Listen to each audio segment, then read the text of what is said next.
Now, when we came into work this morning and started leafing through the papers, we saw in the Ely Standard one that, well, quite literally made our eyes water. Ian Ashmead from Hadnam's got himself into trouble with the police over the shape of one of his shrubs. Noticing the phallic shape of one of his box plants, he used the pruning shears to enhance that similarity. It had been outside his house since 2002. Most people seemed to think it was a bit of fun, until the weekend, when he got a visit from the police. Well, it's a small box tree that was next to a piece of slate in my garden, and it's just grown on me. Talk to me more about what you developed it into then. Well, it seemed to resemble a phallus. Okay, and that just happened of its own accord, did it?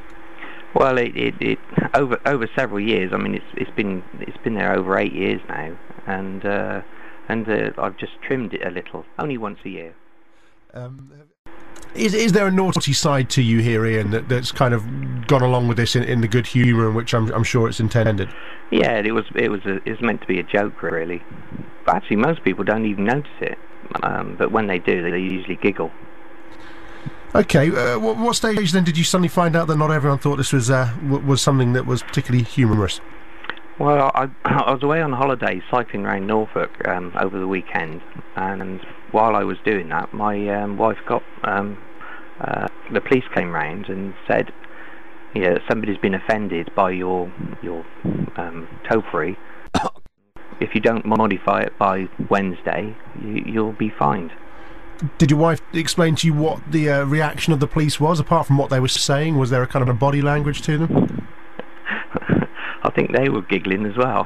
What was your reaction when you heard this? Were you annoyed? I suppose I could probably see it coming. But, I was surprised in this day and age that that it's offensive. Seeing as there's gentlemen's on show all around the world. Sistine Chapel for one, Rome, Dorset, the Cern Giant. There's actually a fountain in Holland which actually has rotating parts and water coming out. I guess people out there, perhaps historians, may argue that these are artefacts that are literally just that, steeped in history, and perhaps a hedge in Hadnam isn't in quite the same league, and therefore it's inappropriate. Yeah, probably. Yeah. So what's happened to it now? I've modified it so it doesn't look like a phallus. What does it look like? A pea shooter with the pea coming out the top.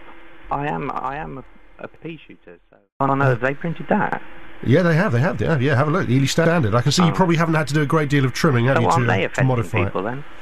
It's censored at the very top, but it doesn't leave much to the imagination. But I think you ask a very valid question. Had you decided not to have taken the police's advice, what do you think would have happened? I don't know. I suppose I would have just been fined, and then they would have then presumably wanted me to take it down. And I guess the irony is it would have got an awful lot more exposure.